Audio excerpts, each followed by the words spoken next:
Hi, guys. Welcome back to Into the Light, a different life story. Or shall I say, My Steps to Sobriety? Because we're actually changing the title of our show. And the reason is that Into the Light, a different life story actually describes perfectly what we are doing, bringing beautiful guests that have gone from darkness into the light. But the problem is, it is such a vague and abstract thing that people actually don't find us, don't find me.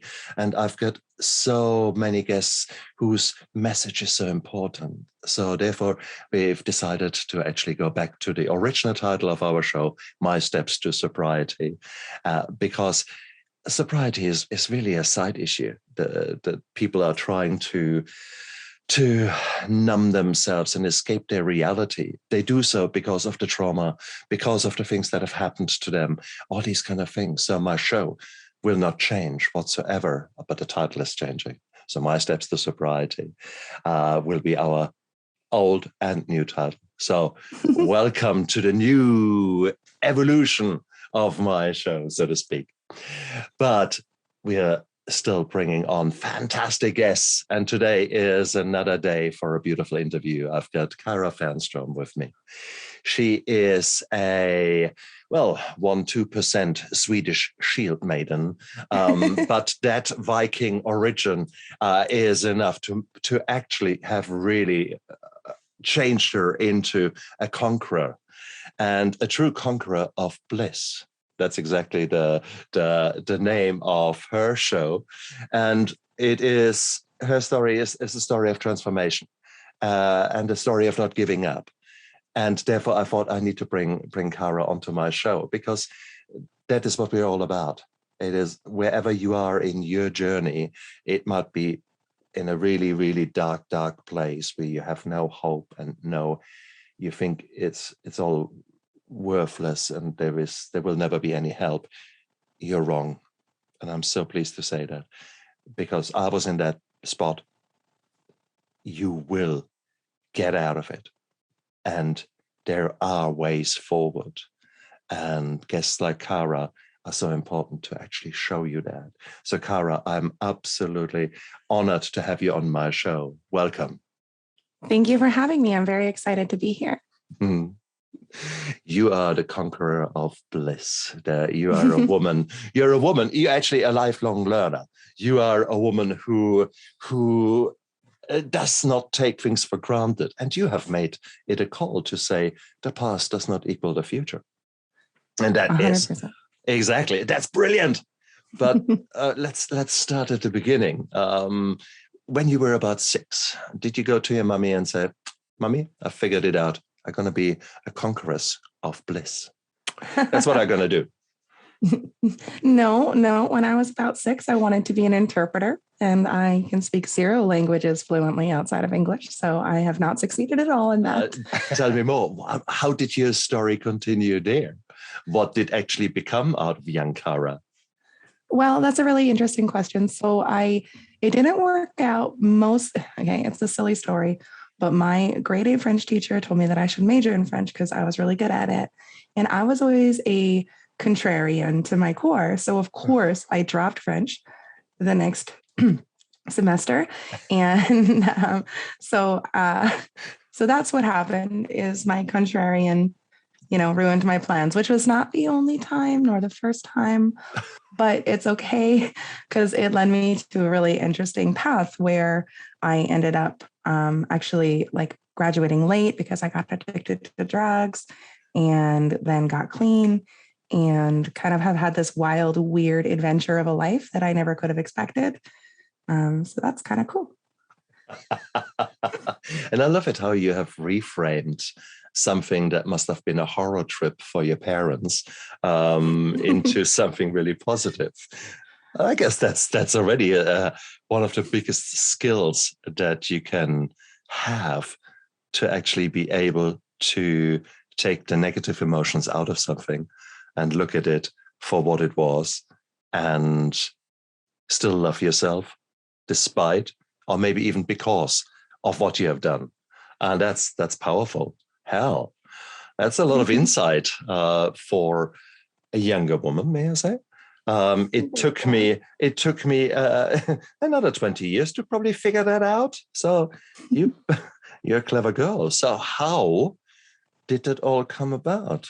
I mean, this very beautiful, positive insight is gorgeous that you have now, but that comes, in my opinion, only because you have seen the darkness. So whilst you have already reframed it, are you happy to talk about the darkness? Absolutely. So it was a bit of a long time coming. There was a lot of, I want to say, challenges growing up. We were raised religious. I have two brothers. That's who the we is. And we were raised religious. And unfortunately, there was a lot of religious trauma that came with that, a lot of sexism. And then once we left the religion, we were put into public school. And so there was a lot of bullying and stuff. So really, my initial turn into that world came from wanting to be accepted and wanting to be loved and feel like I mattered. And so that's when I started binge drinking when I was 12 with some peers and stuff. And then when I was 14, my parents decided that we were going to move, which was a reasonable decision. And then there was this really big party, and a lot of trauma ended up happening at that party. And then we moved. And then because my parents were not trauma informed, which is fairly common, I think, for people my age, the response was to punish me for the behaviors, the actions out of trauma, instead of giving help, which again, I think is normal because trauma was not well known in the early 2000s. It wasn't well understood. And the behaviors that I was exhibiting weren't well understood. And so my parents sent me away to live with this family that they'd met in online.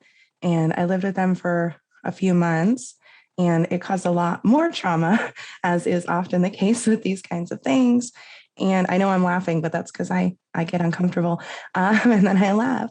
And then when I returned, I ended up diving much further into drugs. So it started with just ecstasy and evolved into cocaine. And before long, I was addicted to crack and really struggling to survive. And I was 16, 17 at the time that I got addicted to crack. And yeah, I mean, I can answer more questions. I'm never sure what details are interesting to people. Oh, please. So, I mean, for me, the practical side would be, I mean, how easy was it to get access to drugs at that time? Ecstasy was around the 2000s, was absolutely massive in Europe and probably still is. The question, of course, is what do you really get on the street? So just a quick fact from a doctor's point of view. There was a beautiful study run about the early 2000s where a bunch of researchers went out on a Saturday night in the UK and collected 24 ecstasy tablets. So paid for them, went to raves, bought them, and then brought them to the lab and started analyzing them. And from memory, out of the 24, about 4 had some ecstasy in them. Others had ketamine in them, basically a nice date rape drug. Others had talcum powder and all kind of crap in them. So fact is, whatever you get on the street and someone tells you, hey, this is really good shit, you have absolutely no clue what kind of concoction you get. So that's just that, throwing it out there. But assuming that you had the real drugs, how easy were they actually to get hold of? So I would actually say that we were pretty aware that it was not likely to be MDMA or MDA. They were just pressed pills, and they were shockingly easy to get our hands on as teenagers. Right. Like it wasn't ever an issue to source the drugs, and same with the cocaine. And I actually ended up, a lot of my peers ended up distributing cocaine and crack and heroin at the time, and have since, obviously, maybe not obviously, but have since stopped. But I knew people who were distributing it, so it was a lot easier to access. Was it at school, or? We all kind of went to different schools. We were just friends from the park, and just sort of, I think we were just, a lot of us were struggling and sad and feeling like we didn't belong, and we felt, we belonged together, and it wasn't all of them.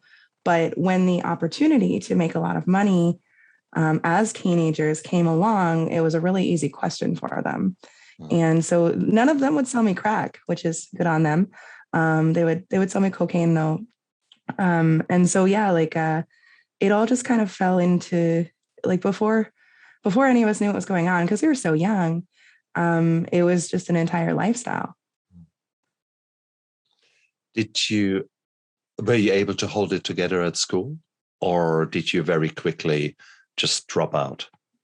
That's a good question. I always got good grades at school, but I went to 8 different high schools over the years. And so that would be from grade, I think 8 to 12. So I think it's supposed to be 4 years of school or 5 maybe.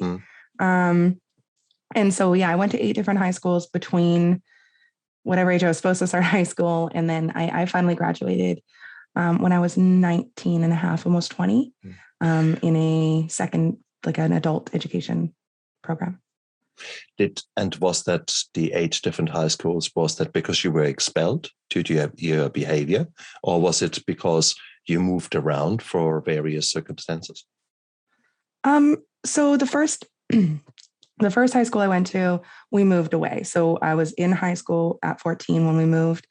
And then we were put in an alternate school because it was partway through the year. And then after that, I went to a really lauded, like a very nice high school. And then I dropped out of that, and I don't even really remember why, to be honest, but I left that high school. And then I went to a career tech school, and then I left that because my brother dropped out. And really that's the only reason, is because I wanted to be near my brother, and we used to like help each other with our homework and stuff.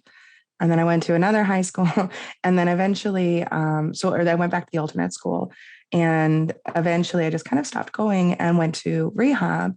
And so I did school in there, and Quebec education is very different. I was in Quebec for a rehab, and it's very different than BC education. And then when I came home, there's a couple of distance educations and stuff in between. I'm not sure where.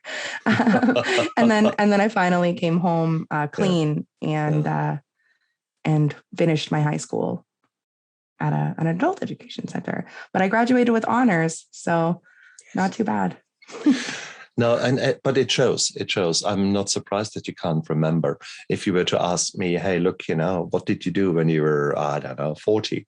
It would have been a blur, an absolute blur. It is just, when you're in active addiction, you are very busy. You're very, very busy. In the morning, you try to hide that you're hungover. Then you try to get somehow through the day because you haven't slept forever. Then by the afternoon, you're trying to source your alcohol after work. And then you hide that you have bought alcohol. Then you hide that you're drinking the alcohol. Then you hide that you're drunk. And then you pass out. So it's a full-time job, just drinking. And you actually played with other trucks there. So no surprise that your memories are a bit befuddled. No. But that is what it is. It was what it was. But someone never gave up on you, because you wouldn't have had the money. Most addicts who make the money, as quickly as they make it, they spend it. Do I assume the same for you when you were in those teenager years? Oh, absolutely. I was working three part-time jobs and had no money for it, but it was actually the government that had my back. The Canadian government. They funded my entire trip, and for my family to come visit, even they made sure that I had food and spending money for the times that we were out. Oh, so, wow. So that was in rehab now I'm referring to? Wow. Wow. What a breath of fresh air. Okay. So how would you, first of all, what made you go into rehab? Was there a catalyst? For sure. Of course. So basically I was smoking crack, and I was in my bathroom, or my parents' bathroom, which is where I would go, and I would pretend like you were talking about, like the whole little game that you would play, right? So I always thought it was normal, but I now realized that it was extremely not normal. I would announce to the house that I was taking a bath, And so no one come in because I'm taking a bath. And it was so silly. But anyways, so this day that I was smoking crack, I looked in the mirror, actually, is what happened. And I just sort of, the only way I know how to describe it is like I saw my life flash before my eyes.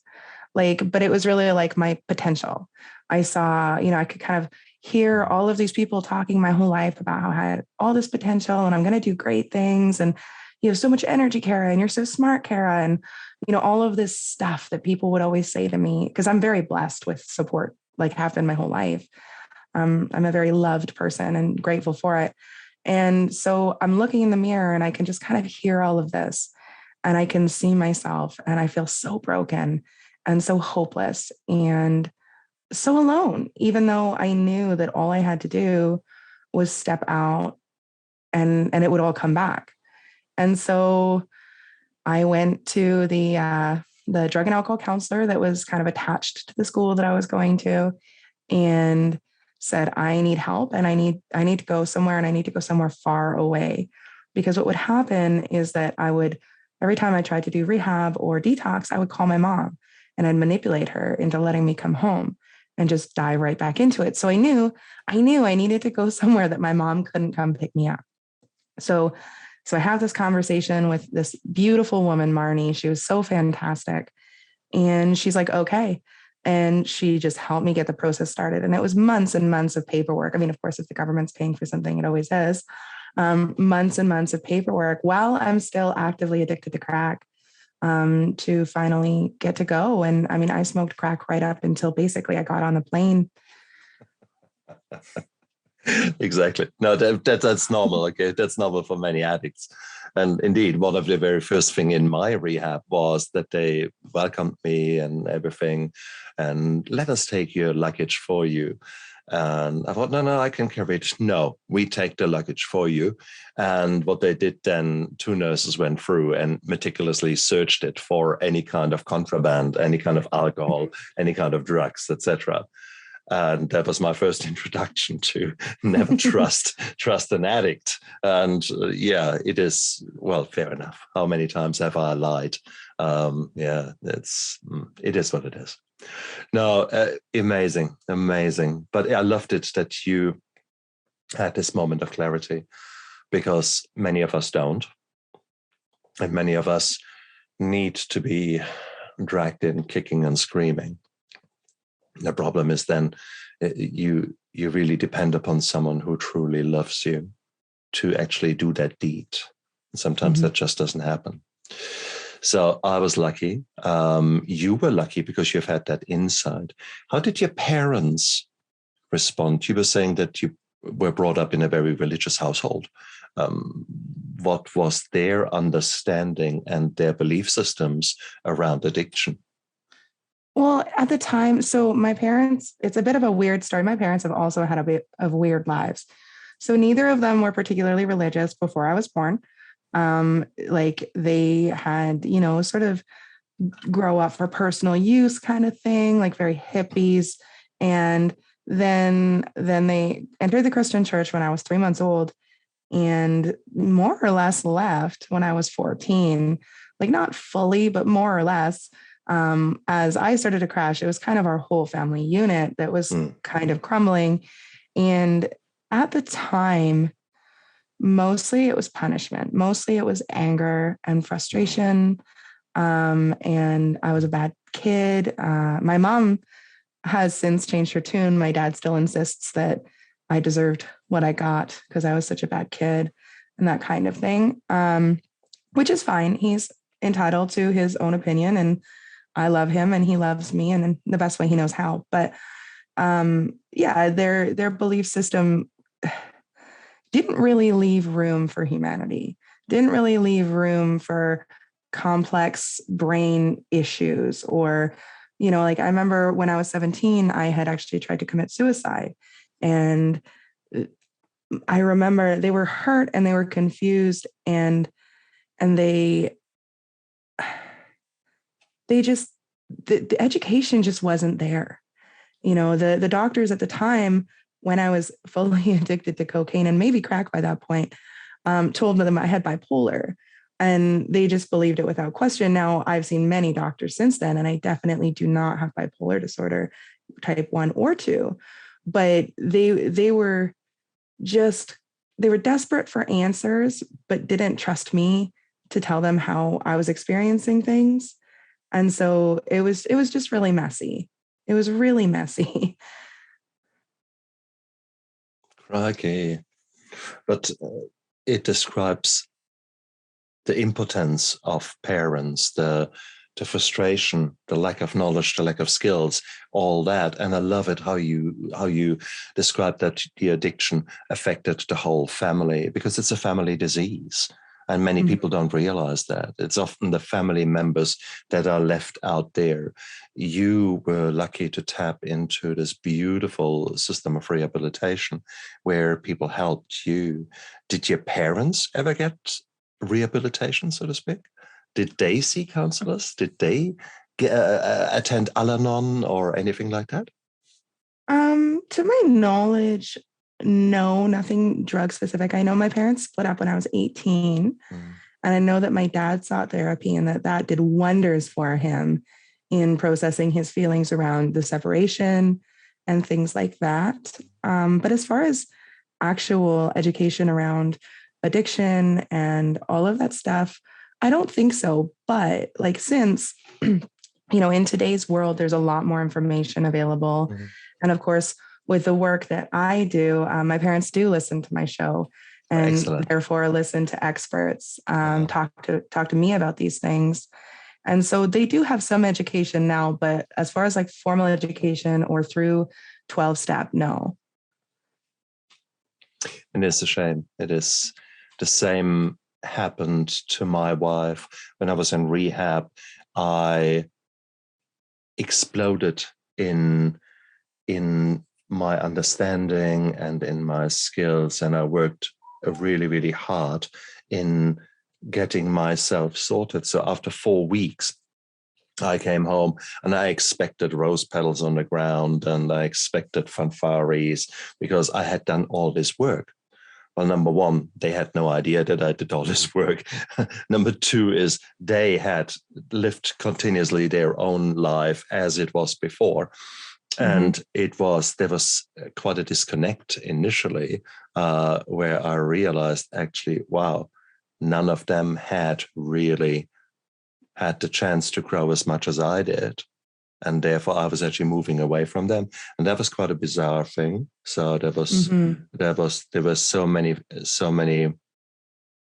conflicting emotions and messages running through my head, keeping especially in mind that you're freshly clean. So, and for all of you out there who have not been in our shoes, the first few months, and even depends on what you have taken over the years, it might be up to a year and longer, you are still you're an imbecile up there. You're emotionally retarded. You're a mess, and only because you have stopped using, what is left there is basically an emotional person at the level of when you started using. So in your case, you started using 12, 13. You basically had a teenager emotionally in an adult body. So that is probably the first thing to say. But also there are so many things changing after rehab. There's a saying in rehab, the only thing that changes in recovery is everything. And so therefore it's a very confusing time. And your brain is recovering. So it's like after a major head injury, you are recovering up there, and it takes these months are confusing and wild and weird. So it is. Do I describe it right? I mean, that was my experience. Have you had the same? My experience was similar for sure in some areas, but I actually wasn't in a 12-step program. I was in one of the very few successful non-12-step programs. And Which one? What kind of system? It's called Portage. And it's in Eastern Canada mostly. So Quebec, I think Nova Scotia. So there's a few of them, and it's based sort of on like a military type thing. I don't know, like I think the name of the program is Portage. So it's like, when you portage a boat. So and it was actually for 10 months that I was in Wow. rehab, which is a really long time. Wow. So in some ways my experience is exacerbated because, people kept living their lives for 10 months. Exactly. And they knew me as I left, not as I had become, right? So my parents did visit. Each of them visited once, and so they kind of had an idea of what was happening. But there was so much education that needed to happen, and following rehab, even so much education that needed to happen to come to a place where I felt happy. Beautiful. Oh, beautiful. I now look at the Canadian healthcare system in a very, very different light. I mean, the classic 28 days, the 4 weeks of inpatient rehab, the only reason that it is 28 days is because in the United States, um, the insurance system has limited the support to 28 days. That's the reason that most systems are set up like that. Now, as it so happened, I think the 28 days were ideal for me. That was the system that has been used in the Capri Hospital in Auckland, where I went. It worked really well for me, but I know that there are many other systems out there that are not necessarily following a 12-step program, but are following more scientifically guided kind of principles, like smart recovery. There's Women in Recovery. There's Life Ring. There are many other systems out there. So whilst I speak highly of the 12-step system because it made sense to me and I was able to apply many of the lessons to my life, that does by no means mean that other systems are inferior. On the contrary, they're all, if they are done proper, they all have actually they're on par. And so it's really beautiful to hear that Portage made such a big impact for you, because it clearly changed your life. Mm-hmm. You grew into a woman who did no longer need the drugs to alter her feelings. Reality. Yeah. Yeah. And how beautiful is that? How beautiful. Yeah, it's fantastic. And I'm really so blessed. And I mean, one of the things that you touched on that I think is really, really valuable and important is you said, the 12 step made sense for you. I found that when I went into 12 step, particularly because I had so many issues with religious trauma and with control, that 12 step didn't resonate well with me and it didn't work well for me. And so I had, I tried meetings and stuff, and it just, unfortunately, and I have all the respect for 12 step. I mean, the results speak for themselves. Obviously it's helping people, but for me, it didn't work well at all. I'm also not very good at all or nothing. I'm very in between gray kind of person. And it was really valuable to end up sort of almost by happenstance, because I cared more about the location than the type of program when I was looking. Almost by happenstance, end up in this program that taught me, how to be comfortable in the gray and how to not fall back into that lifestyle, and teach me in a way that, we still had the serenity prayer. So it wasn't completely atheistic or whatever, but it wasn't focused on our spirituality. It wasn't focused on our connection to our higher power. It was focused on these tangible evidence-based tools that they had. So it was amazing. And I love that you mentioned that different programs work for different people, and that's why we have them. That's exactly right. And in all fairness, even within the 12-step program, the AA, let's go back to its origins. In the 30s, you've had two people who were absolute massive drunks, and they figured a system out that worked to keep them dry. And if you read the big book of AA, there are many beautiful stories in there. And one paragraph goes along the lines of, we tried everything. We tried drinking on the weekend only. We tried drinking during the week. We didn't drink beer, only schnapps. We didn't drink liquor, only beer. Nothing worked until they came up with the 12 steps as a principle kind of thing. Now, the man who actually created that system, he was not God believing. He came out of the First World War as an atheist. He said, no, there is no God, what I've seen in the First World War. But he was a very good salesman. And in the 1930s, God sold. Easy. So therefore, God came into a game plan here. So, and of course, if you live with Jesus Christ, if that is part and parcel of your fabric, then beautiful. It's the God in the AA can be a real God. But as it is written, is a God of your understanding. So that could mean if you're religious, but you believe in Islam, that's fine. God of your understanding. Hindu, God of your understanding, etc., etc. So it doesn't matter which religion, number one. If you're not religious, God can be a group of orderly drunks, a group of druggies. So that's because I had, like you, I don't believe in Christianity. I don't believe in religion, shall I say, and in the church. I had trouble with that. The moment someone said, yeah, group of drunks, of orderly drunks, shall I say, then I had to say, okay, I can live with that. So guys, don't get hung up on God. That is the only thing I want to say. There are so many secular AA groups out there. And indeed, the system or the Capri Hospital was not religious at all. So it was common sense. And it was every single person there in that hospital was an addict themselves. So, and you can't bullshit a bullshitter. So they all had to be there. They all could see me coming from a mile away. And my defenses, no, I'm not an addict, really. Yeah, my ass. So it was, I needed that. So these people knew what they were talking about. What was the rehab in your place? Were the people, were they all experienced, quotation mark? Were they all addicts themselves?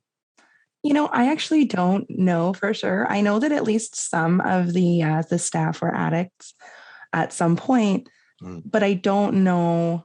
I don't think all of them were, but I really don't know because the staff did a very good job of maintaining that level of space between their personal lives and their professional lives, especially because the program that I was in was very much centered on building the participants of the program into positions of authority.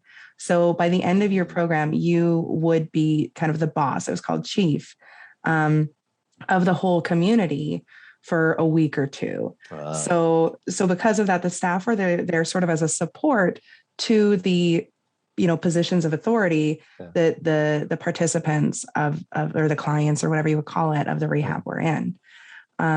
So yeah. And I mean, as far as the religious aspect of it goes like that, it's really interesting you say that because now, with some space, I understand that God does not have to mean one thing, but it was just the coming directly out of religion that it freaked me out. Oh, please.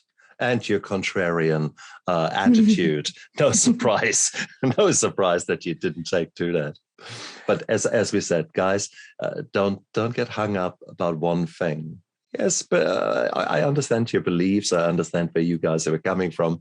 But if you say, no, there's no help for me, that's bullshit. That's absolute bullshit. There are so many systems out there that can be a lifeline for you.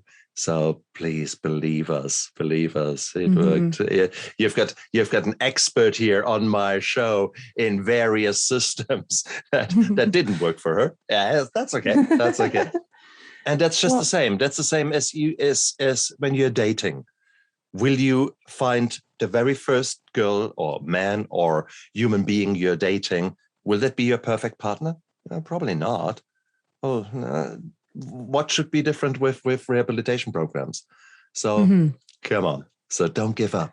Don't give up. There's hope out there, honestly. Well, and the other thing that I would add to that that's worth noting is that we are constantly building on our knowledge, especially when it comes to mental health, positive psychology, all sorts of things. So even if today, like if you tried every program that there is today, that doesn't mean that tomorrow there won't be one that works well for you. Beautifully said. Beautifully said. And look at the two of us. We are constantly evolving. We are constantly growing. You are a lifelong learner. So am I. So therefore, inevitably, with every interview I do, I get new insights. I get new strength, new ideas, new power. So right now, me is a very different man than I was even a year ago when I started this show, or how I will be in even 6 months, 12 months down the line. It's beautiful. And therefore, the same applies to you. Don't put artificial obstacles in your way. There is help out there. There is help out there. Guys, believe us, believe us, believe us. I certainly were in very, very dark moments where I did not believe that. And with hindsight, I have to say that I'm pissed off with addiction because it had lied to me. My addiction lied to me constantly. And I'm so pleased that I can see that nowadays. Yeah, me too. And like one of the things that I find really helpful sort of in that moment is sometimes like I couldn't access belief in the good. And I kind of go into this sort of what I call survival mode, where it's just biggest priority is to take care of myself and do the best that I can and not worry too much about the details. And it's sort of like, when you put your computer to sleep, it's not gone, but it's sleeping, it's resting. And I kind of do that with my mental health is I let it rest. Beautifully said. And I think, but that now comes, I think we should continue with your story, because you were here, this wild, rebellious teenager who had an amazing 5 years of a roller coaster. And now you're basically a young woman. You actually have graduated with honors. You got yourself clean and beautiful. So what was the new Kara planning to do? Well, it took me a long time to figure out at all what I wanted to do. I know that like I kept studying. And when I say studying, I mean like researching like the NCBI, scholarly articles and stuff like that, trying to understand my brain further, talking to psychologists, going to therapy, talking to people just to try to understand what was wrong with me. And I know that sounds really kind of funny, but, trauma has a really big impact on the way that we interact. And in the meantime, trying to keep from that lifestyle and trying to be, mindful of how I'm socializing, who I'm socializing with. And, I'm not going to lie, I did a poor job at different points. I was not always doing stellar, but there, I just sort of plugged along and I started working, obviously, well, not obviously, but I was working a 9 to 5 and it was really great. And I really loved my work. And then I got sick and getting sick sucked. It sucked so much. Chronic pain disorders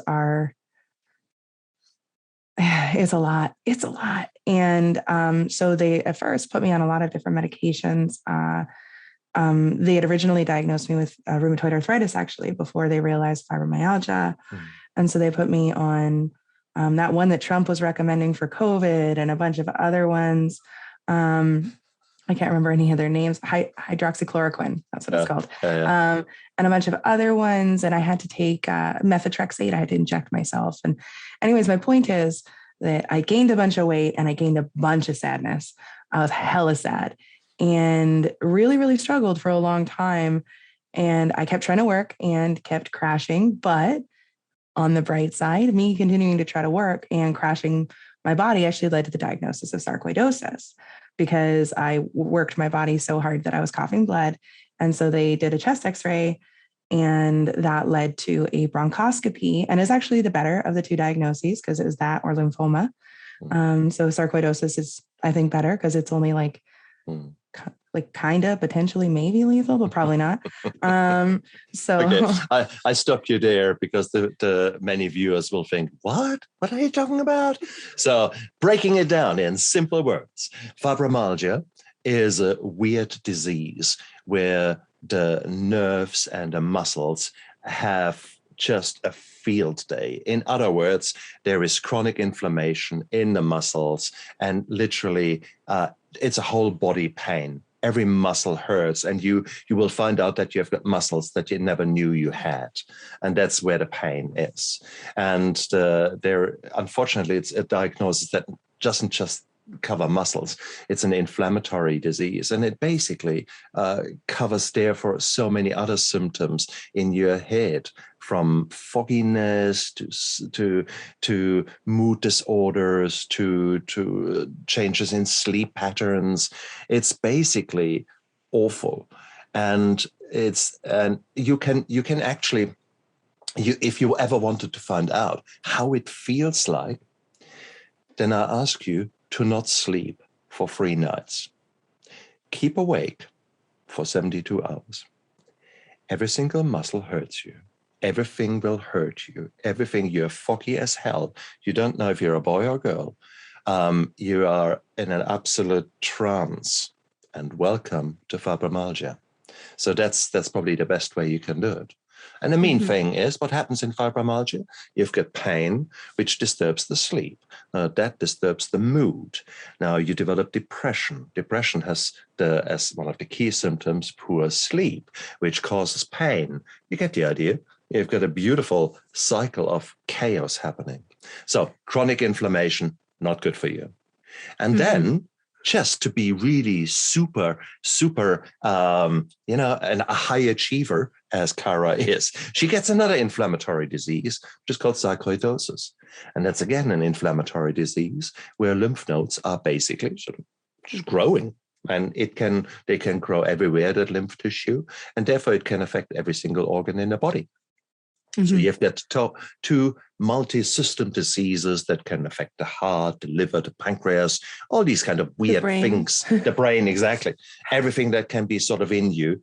And hallmarks, basically, of both of these diseases is foggy head, your brain, exactly, how we define ourselves, all that thing there, that's affected, and pain all over the body. And then throw in a few things like coughing, like asthma, like this, like that. Depends on skin stuff. I get these like burns almost. They're like burns, so they appear out of nowhere. Just randomly on my skin. They don't go away. Cool. Fun. Hey. So that's a short introduction to chronic pain and to chronic diseases, and 2 of which you have found and in yourself. And that's a bitch. When was that? When were the first symptoms in relation to your recovery? How long were you more or less in a good spot? And then when did the symptoms start? Well, there were some symptoms from a pretty young age. So when I was 18, I told my mom I had growing pains, and she's like, "Kara, you're not growing anymore." But between 18 and 24, it wasn't concerning enough that I actively and strongly pursued a diagnosis. So when I was 24, so got clean at 18, and then between 18 and 24, I was healthy enough to work and, not worry too much. And then at 24, everything crashed. I had to quit working. And they put me on all these drugs, which of course caused all these side effects. Some of them I still deal with today. It was only last year that I stopped having to see an ophthalmologist for, some of the side effects and stuff. And then it wasn't until I was 28, 29, somewhere in there that along the way, I was still, studying happiness and studying psychology, again, not officially, but through research papers and talking to professionals. And then when I was 29, I was in an abusive relationship where, I don't think that he was trying to abuse me. I think he was just a hurt person hurting people. But I made friends online and told them the story, this one random story of what's going on. And they convinced me to leave him, and everything just kind of catapulted from there. And,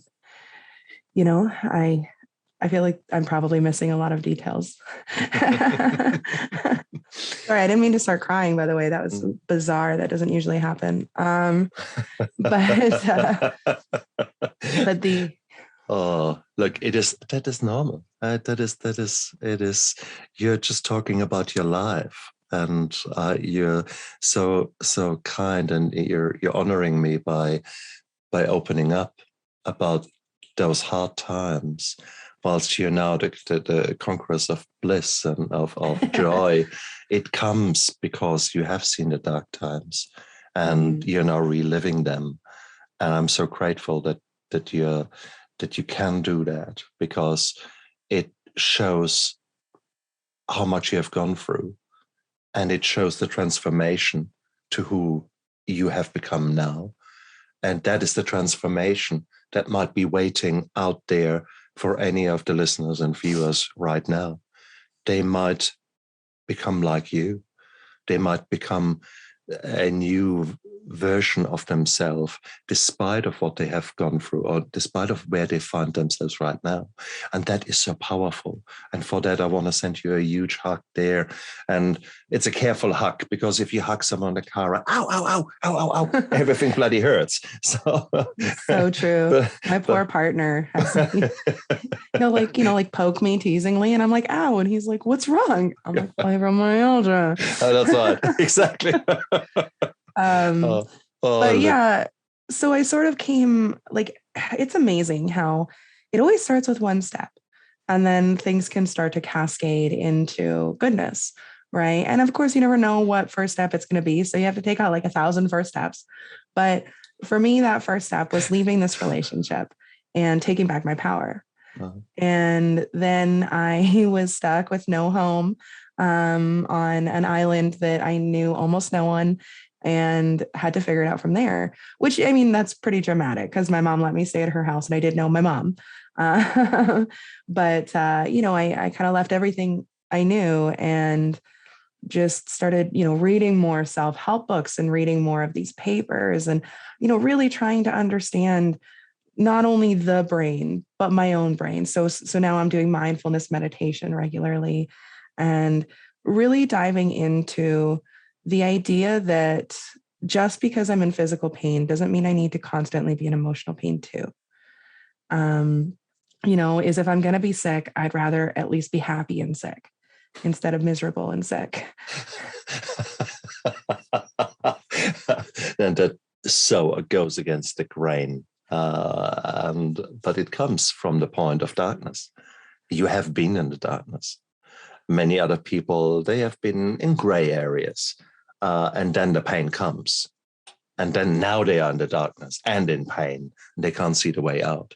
That is what I've seen again and again in my past as a pain physician. That realization. So you actually already had a superpower because you had already gone through the darkness and you have crawled out. You have crawled away from the abyss before the chronic pain started. So you had already a track record of winning and a track record of beating nearly insurmountable odds. At least that's how it appears to you at the time. And here you are. So yeah, and statistically pretty good record too. So exactly. Yeah, right.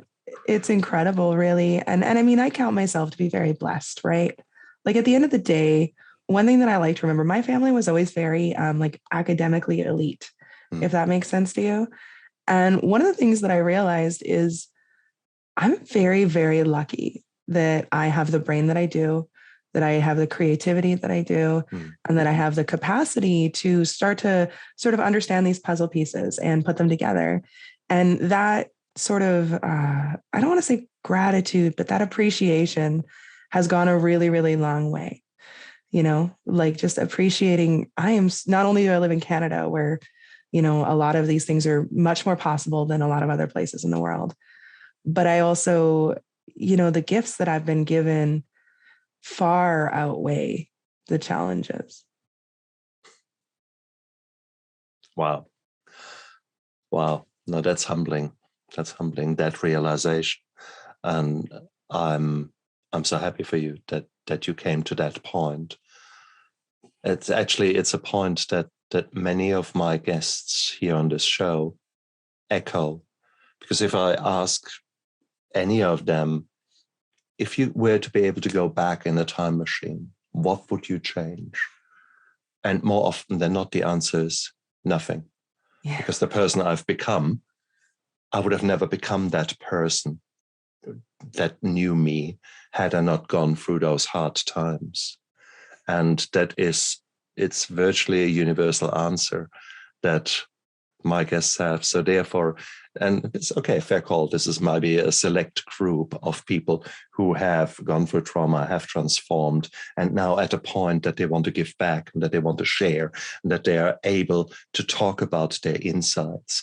And that is where you are. That is why you have chosen to go on the offensive, so to speak, onto the bliss offensive, to actually to shout it from the rooftops on your show that happiness is not just possible, but happiness is something that you can work towards and that you can create.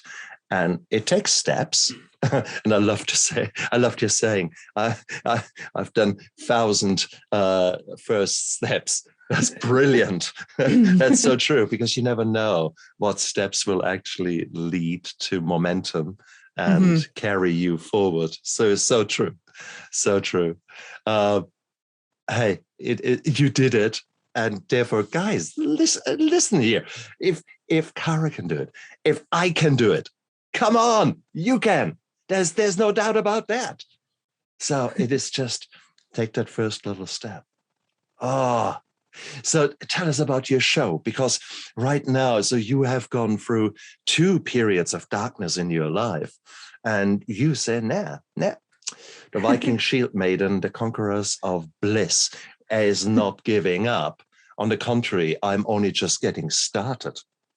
So that's pretty accurate. So my show is called The Conquest of Bliss, and it is basically me having conversations with people, a lot of whom are educated and some who aren't, about happiness and well-being. And, the funny thing is, like you said, happiness is something that you can create.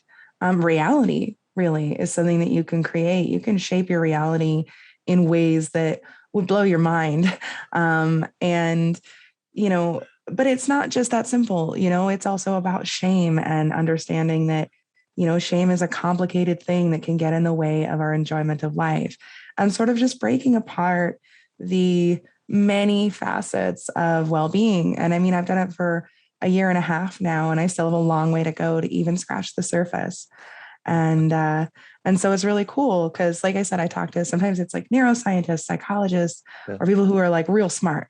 Or sometimes I talk to people who are just like me, who, maybe graduated high school, maybe didn't, and have had their periods in life that were challenging, and what tools worked and how some of the tools that we talk about with the experts play out in real life. And so that's the basis of the show. And I'm awkward and nerdy and, lovely. So, yeah. And you can find me anywhere if you search it. But I need to say something here. How do you define smart? Yes, I was best at school.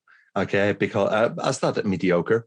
I got the right incentives. I ended up best at school. Cool. So then I became a doctor. I guess you could say I'm smart. And what happened to me? I'm an addict. I am depressed. Let's rephrase that. I am still an addict, but an addict who is happily living a new life. I have suffered from depression, PTSD, anxiety, and I now have learned how to manage these things. So smart, or any level of achievement, however you judge smartness in lives, means bugger all when it comes to addiction and mental health. Okay, I've had so many really smart people who were on the receiving end of depression, of anxiety, etc. And if you look through world history, you will see a cornucopia of mental health problems in people where you think, wow, these are on the top of their game. So guys, smart has bugger all to do with it. Mental health problems are normal and they transcend society in every strata, every skin color, every sexual orientation. It does not matter. Okay, so let's throw that out of the water. We are all susceptible. We are all broken beings. Okay, some of us admit to it, and some of us are shouting it now from the rooftops here. Others are still living in secret and living in hiding because of their shame and guilt, because they think it's impossible that I could admit to my sadness because I am a fitness instructor. I'm going bounce in front of people. That's my life. I need to infuse them. If I admit that I'm a sad person, that I'm suffering from depression, no way. I lose my job. They're these kind of funky thinkings. I'm a lawyer. There's no way that I can admit what will happen. Oh my God, when they see that I'm drinking a bottle of scotch every night. What about I'm a pastor?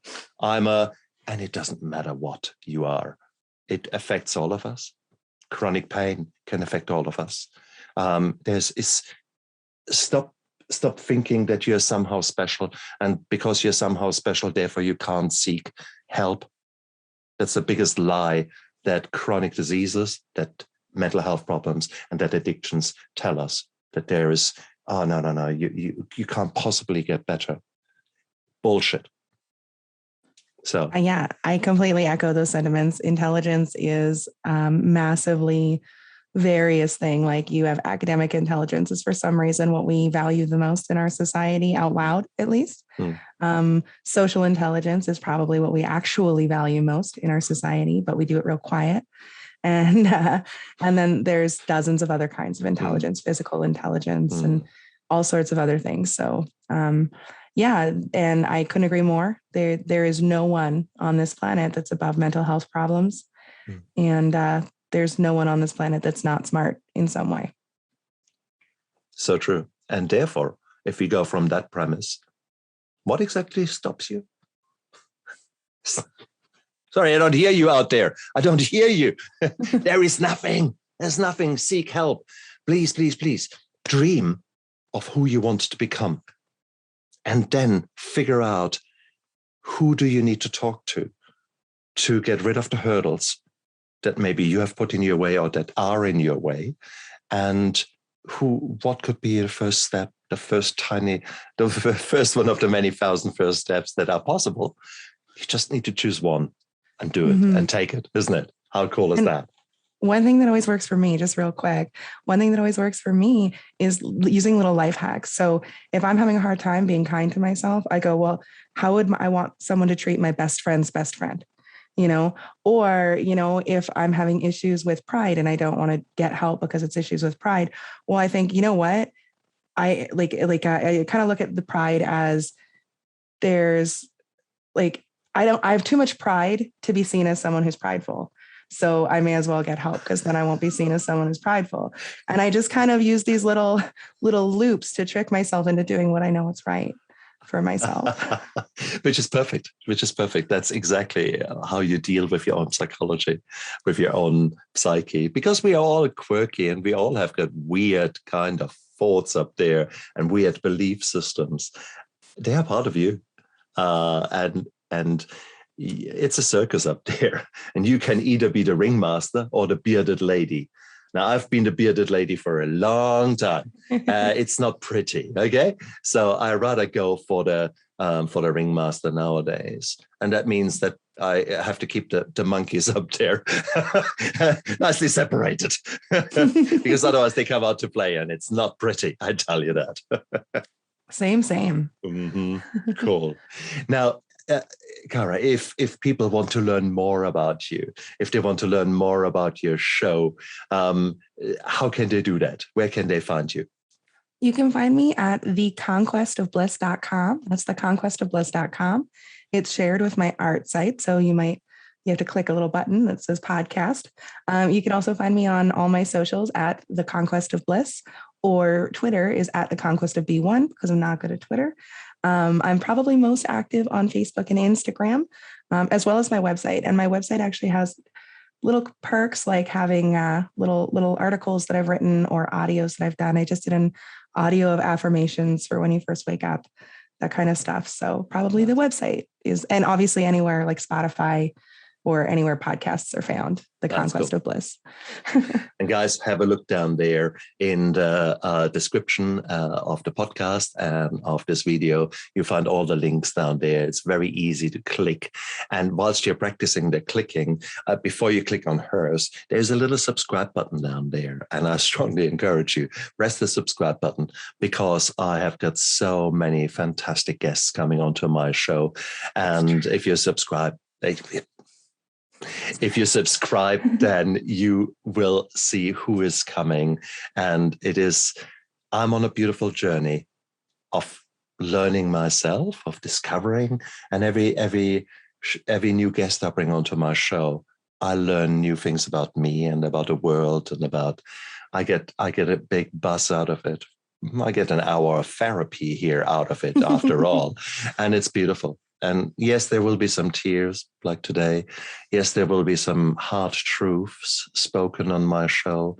But I guess there is something to be said about that. Let's demystify human health. Let's demystify mental health problems. Let's actually humanize the taboos. Let's break the taboos and actually talk about the real people and what causes behaviors. So hate the addiction, love the addict, that principle. So there's so much more that we can highlight and talk about. But today I've had Kara here with me, Kara Fernstrom, who was incredibly honest and powerful in her message. And I'm so grateful that you shared your moments with me. Thank you so, so much. Thank you for having me. I had a really good time despite the tears. It's okay. I cry almost every day. It's healthy. I just had a really good time talking to you today. Oh, fantastic. And you guys out there, look after yourself. You can do it. Guys, I believe in you. Stay strong. Bye.